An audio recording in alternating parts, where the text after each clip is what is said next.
Hi everyone, welcome सीटी by super guide. मेरा नाम है आकाश शुक्ला। सीटी यूजी 2025 एग्जामिनेशन दे चुके हैं या फिर देने जा रहे हैं। यूनिवर्सिटी ऑफ दिल्ली का ड्रीम रखते हैं तो मैं आपको बता दूं कि यूनिवर्सिटी ऑफ दिल्ली एक ऐसी यूनिवर्सिटी है जो कि सीटी यूजी एग्जाम के बाद सबसे ज्यादा चुनिंदा यूनिवर्सिटी रहती है। बच्चों की सबसे ज्यादा मनपसंद यूनिवर्सिटी रहती है। सबसे ज्यादा स्टूडेंट यहीं पर अप्लाई करते हैं, कभी 2 लाख, कभी 2.5 लाख, कभी 3 लाख, कभी 3.5 लाख। तो यहाँ पर मैं आपको बताऊं, इस यूनिवर्सिटी ऑफ दिल्ली का जो एडमिशन प्रोसेस है काफी कॉम्प्लेक्स है। तो इस वीडियो के माध्यम से इस कॉम्प्लेक्स एडमिशन प्रोसेस को काफी इजी बनाते हैं। तो चलिए स्टार्ट करते हैं अपने इस वीडियो को बिना किसी समय को गवाए। तो यूनिवर्सिटी ऑफ दिल्ली का एडमिशन प्रोसेस क्या होगा आफ्टर सीयूटी यूजी एग्जामिनेशन, क्या कंप्लीट इंफॉर्मेशन है इस वीडियो के अंदर, और हाँ, इसका एडमिशन प्रोसेस कब स्टार्ट होगा इसके बारे में भी आपको बताने वाला हूं मैं। तो यहां पर सबसे पहले मैं आपको बताऊं, फेजेस की बात करें, 4 फेजेस होते हैं यूनिवर्सिटी ऑफ दिल्ली के एडमिशन के। सबसे पहले CSS, common seat allocation system. इसका एक ऐसा एडमिशन पोर्टल है जिसके जरिए आप यूनिवर्सिटी ऑफ दिल्ली के एडमिशन प्रक्रिया के अंदर हिस्सा ले सकते हैं।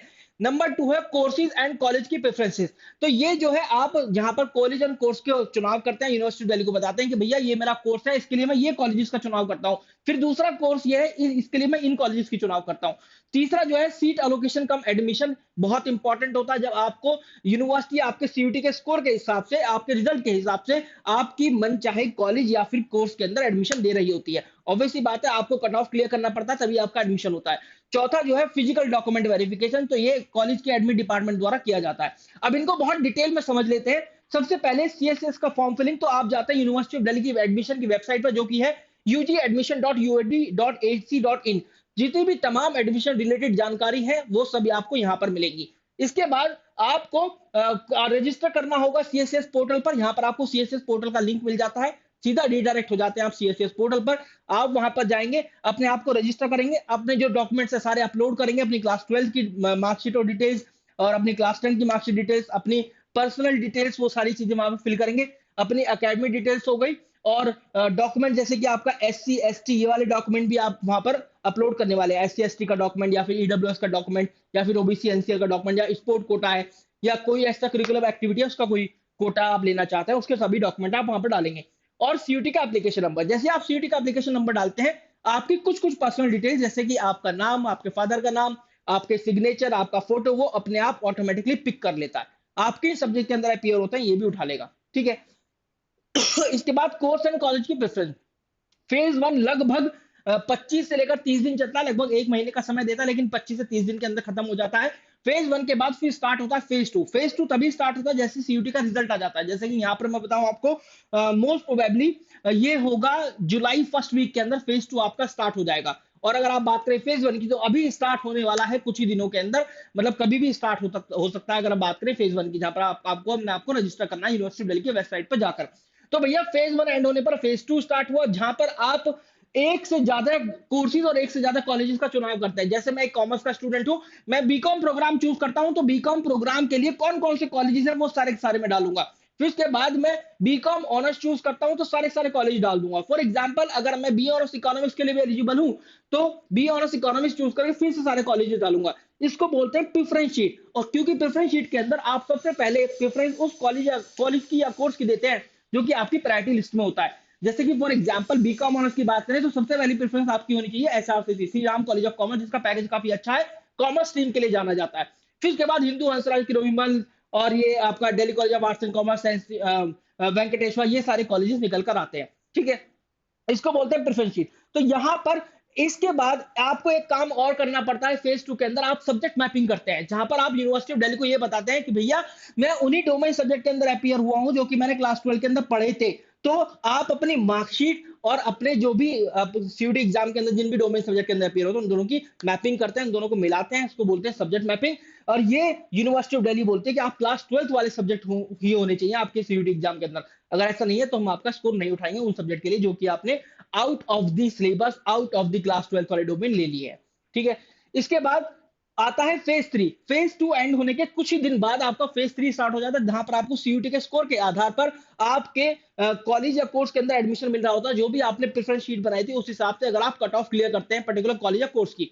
यहां पर आप देखिए, आपने काउंसलिंग राउंड के दौरान आपको प्रेफरेंस शीट और सीयूटी स्कोर के हिसाब से होगा। एक बार सीट अलॉट हो जाती है तो ये आपकी रिस्पॉन्सिबिलिटी बन जाती है कि आपको एक्सेप्ट करनी है। उस एक्सेप्ट करने की जो डेडलाइन है आपको दी जाती है यूनिवर्सिटी ऑफ दिल्ली द्वारा कि भैया सीट अलोकेशन होने के बाद इतने टाइम में आप उसको एक्सेप्ट कर ले जरूर।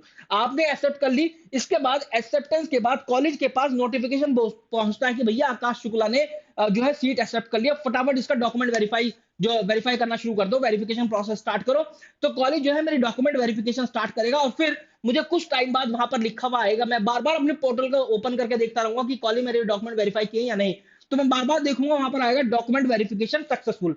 अगर ऐसा आ जाता है तो ठीक है, अगर नहीं आता तो फिर डॉक्यूमेंट वेरिफिकेशन फेल्ड आता है। और कई बार होता है कि कॉलेज की तरफ से आपका एक क्वेरी वाला टैब भी होता है, क्वेरी वाले टैब के अंदर कॉलेज की तरफ से कोई भी क्वेरी जनरेट की जाती है, टाइमली आपको उसको एंटरटेन करना, उसका जवाब देना है। और फिर मतलब कोई मेल, कोई फोन नंबर, कुछ नहीं होगा, केवल आप पोर्टल पर ही डिपेंड रहेंगे, सब कुछ पोर्टल पर ही होने वाला है। और हो सकता है कि कोई डॉक्यूमेंट समझ में नहीं आ रहा है, कोई डॉक्यूमेंट धुंधला है, आप ठीक से अपलोड नहीं कर पाए, तो वापस से कॉलेज मांगता है कि आप ये ठीक फॉर्मेट में अपलोड करें या फिर ये रिक्वायर्ड फॉर्मेट में होना चाहिए, उसी डेट एंड टाइम का होना चाहिए जो कि डेट एंड टाइम हमने डिमांड किया है। ठीक है, इस तरीके से होता है। डेट एंड टाइम अगर नहीं पता तो एक बार बता देना कमेंट सेक्शन के अंदर, मैं आपको बता दूंगा। इसके बाद जैसे ही आपका डॉक्यूमेंट वेरिफिकेशन सक्सेसफुल हो जाता है, तो फिर आपको फी पेमेंट करना होता है। आपने फी पेमेंट मतलब फी पेमेंट करना ही करना है, तभी आप दिल्ली यूनिवर्सिटी में अपना एडमिशन सिक्योर कर पाएंगे। जैसे ही आपने फी पेमेंट कर दिया तो आपकी सीट सिक्योर हो गई। फिर आपके पास एक ऑप्शन आता है अपग्रेड और फ्रीज करने का। इन केस अगर आपको आपकी पहली प्रेफरेंस का ही कॉलेज मिल गया तो फिर आपके पास ना तो अपग्रेड का ऑप्शन आएगा ना फ्रीज का आएगा, ऑटोमेटिकली वो फ्रीज हो जाएगा। लेकिन अगर आपको आपकी पहली प्रेफरेंस का कॉलेज या कोर्स नहीं मिला तो फिर आपको वहां पर अपग्रेड या फ्रीज का चुनाव करना होता है। अपग्रेड मतलब यार आप सेटिस्फाई नहीं है, आप चाहते हैं ऊपर वाली प्रेफरेंस का कॉलेज लेना, तो फिर आप अपग्रेड बटन दबाकर दूसरी, तीसरी, चौथी, पांचवी काउंसलिंग राउंड का हिस्सा बन पाते हैं। लेकिन अगर आप सहमत है कि यार ठीक है यार, मुझे नहीं लगता कि मेरा एसआरसीसी में हो पाएगा, वेंकटेश में हो गया, बहुत बीकॉम ऑनर्स कर रहा हूँ अच्छे से, तो इस केस में आप फ्रीज का ऑप्शन दबाकर, फ्रीज का बटन का चुनाव करके आप बाहर हो सकते हैं यूनिवर्सिटी ऑफ दिल्ली के एडमिशन प्रोसेस से। तो इस तरीके से आप यूनिवर्सिटी ऑफ दिल्ली का एडमिशन प्रोसेस इतना खत्म करते हैं।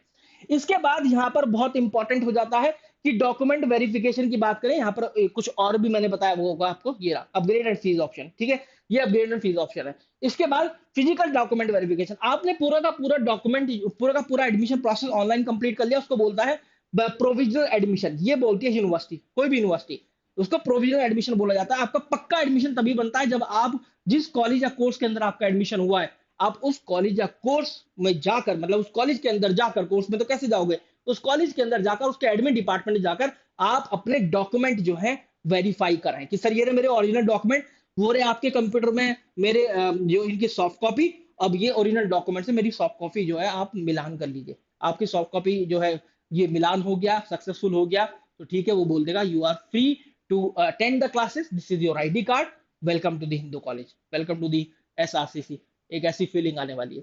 तो इस तरीके का पूरा एडमिशन प्रोसेस रहता है। आई होप ये बात समझ में आ गई होगी। दोस्तों सब्सक्राइब जरूर करना इस चैनल को, क्योंकि मैं आपकी कॉलेज या कोर्स की काउंसलिंग एंड दम तक करता रहूंगा भाई, आपको सारे अपडेट देता रहूंगा। बहुत जल्दी यूनिवर्सिटी के कॉलेज या कोर्स की काउंसलिंग स्टार्ट होने वाली है।